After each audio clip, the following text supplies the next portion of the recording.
Well, thank you, Mr. Chairman. First, I want to associate myself with the remarks of the chairman regarding the JCPOA.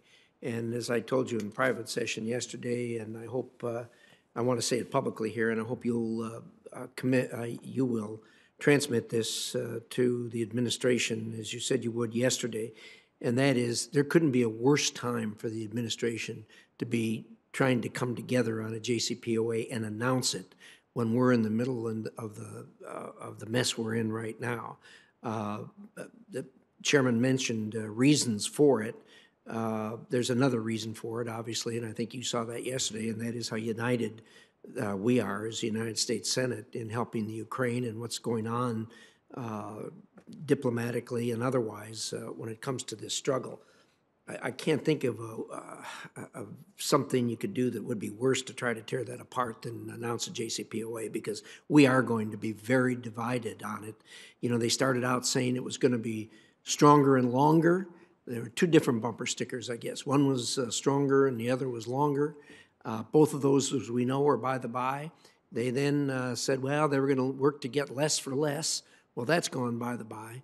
And from everything that's leaking out now, it sounds like it's going to be worse for worse. And I just can't fathom that we want to enter into that at this point. And as the chairman properly notes, it's going to cause a tremendous amount of cash to be transmitted to the Russians as a result of a new JCPOA for the reasons he discussed.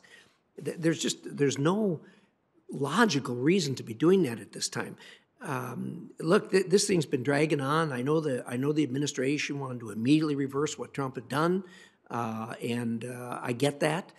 But they've been at it now for a year and a half, and it certainly can be put off for another 6 months. I'm not asking that you end it. I know what you're going to do, and I know, when I say you, I mean the administration. I know what the administration's going to do, and I know how it's going to wind up. But at least put it on ice for 6 months till we get this mess behind us. So that's the plea I have on the JCPOA. I think it would be in everybody's best interest to do that.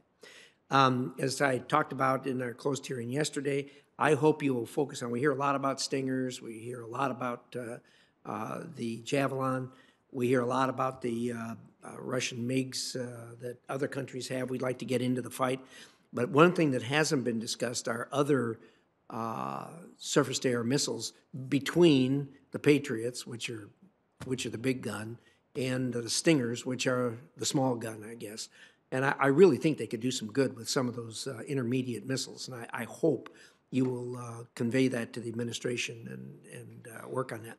Finally, let me just close with secondary sanctions. I know they haven't, the administration hasn't reached for the secondary sanction tool in their toolbox yet.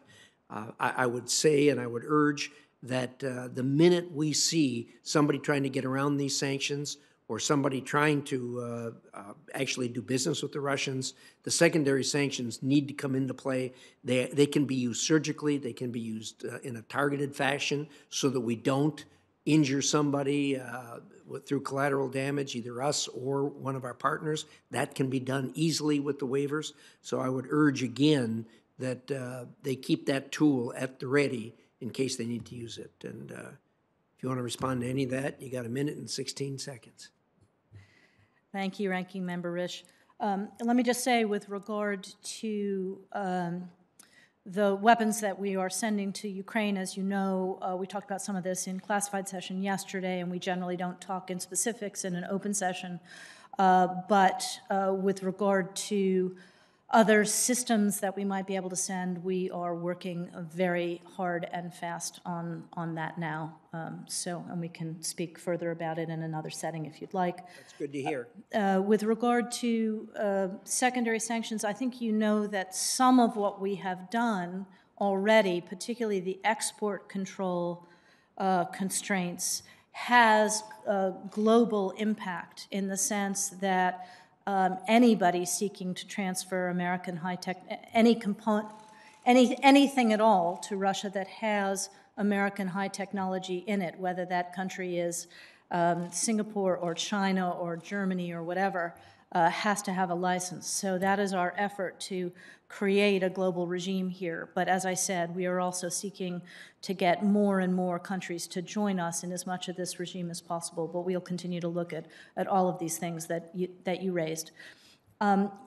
Look, we're not having a hearing about the JCPOA. I will simply say that there was extreme concern that this is not an issue that can wait, given Iran's acceleration of its development of technology towards a weapon. And the last thing we need is this war and Iran with a nuclear weapon. Thanks.